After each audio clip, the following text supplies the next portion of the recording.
exist. I know. People say, India! Hello, India! I've seen them. Ben, shut up. We do not need to speak to you. India is supposedly a place. I like Indian food. I like the curries. I love butter chicken. I love madras. I love South Indian garlic chili. I like pakoras. I like all these things. They're very delicious. I like garlic naan. I like Peshwari naan. I like all these different things. I think they are delicious. Lovely little delicious things. But, this cannot be a place. I refuse to believe it.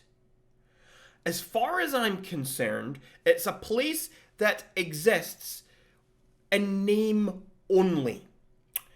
Simply to give the rest of the world nice things, such as good food or reliable taxi drivers. Now, my first point of evidence here as to why I simply refuse to believe that this is a place is because have you ever seen Indian street food? Have you seen these street food markets? Have you seen the videos? My Instagram Reels, people, is filled with this. And no, this is in thanks partly to one of my devilish friends, who I will not be naming by name because she is a menace and sends me these videos and makes me see it more and more. And then it changes my algorithm. And then my algorithm shows me more of the disgusting Indian street food videos where these people are like cutting pieces of bread and pieces of lamb using a long toenail. Like there's this old man sitting here with his long fucking toenail cutting a piece of lamb, and then he throws it into this big pot. Take that, put it in the pot, mixes it up, and then he sells it to people. Like, what the hell's going on there? Or you see other people and they're just, the stuff's on the ground and they're just, we need to season that, let's rub it in the dirt and then cook it. Lovely stuff. Yum. I also saw this other thing one time, and it was the world's oldest pot of soup or something, and it was this huge thing, and it's been going for like 15 years. They've got this huge pot, and it's so wide and open, and okay, maybe there is, like, I don't, how can you have something going for 15 years and still be actually edible? How are people not dying here? Especially, like, all I'm thinking is this thing's so wide and open, right? It's in the open air, just sitting here. Surely things have fallen in there. Little flies, spiders, other bugs. There could be birds in there, rats in there, people walking by, a bit of hair falls off, fingernails. There could people spitting. Like, there could be literally anything. I mean, even when you cook in a normal kitchen, right? You're cooking in your kitchen, you're making a pot of soup.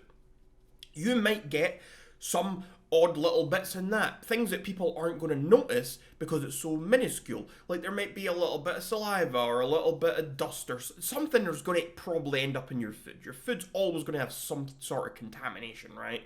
I mean, you can minimize that, but there's always going to be something. And it's going to be so minuscule because it's just a little amount, and then you clean up and you wash your pans and you wash your pots and you start again.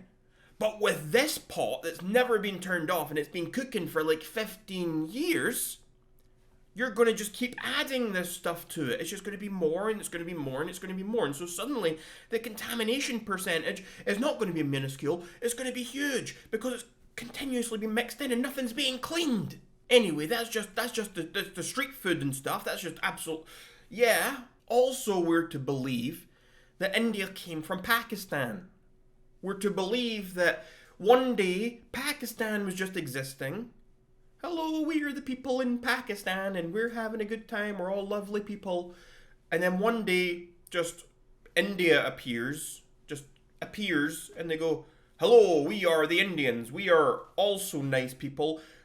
But we don't like you people in Pakistan because we are the other people and we have things and better food. Don't you think that's a very improbable chain of events? I've seen a movie about this once, right? I've seen the movie. I know exactly how this all went down, and so you can't fool me. You might be able to fool Ben, but you can't fool me. I feel like maybe what happened here was the people from Pakistan, some of them didn't like living in Pakistan. So they emigrated abroad, and so they came to the UK, they went to other countries in the world. And when they went there, everyone started asking them, "Oh, where are you from?" And they were like, "Well, I don't like people in Pakistan for some reason. They didn't like their home. I don't know why, but they decided they didn't like their home." And so they started saying, "Well, we're from India." And they started like making up a whole new culture just so they could sound cooler. That's what I'm kind of thinking maybe happened there. And it would make sense. I know a lot of Indian people.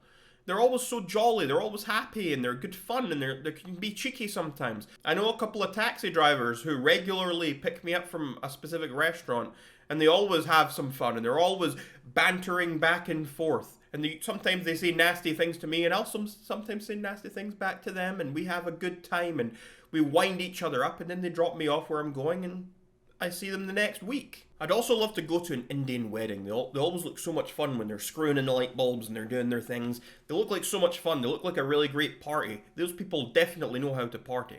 It's just a shame that none of it's actually real. It's just a shame that none of it actually exists. I would love for someone to be able to point it out to me on a map, but all I see when I look at a map is a place that is actually Pakistan. One last thing though. I don't understand what the difference is between an Indian elephant and an African elephant.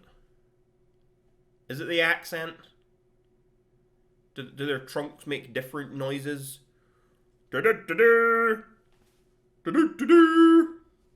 that the difference? Is it?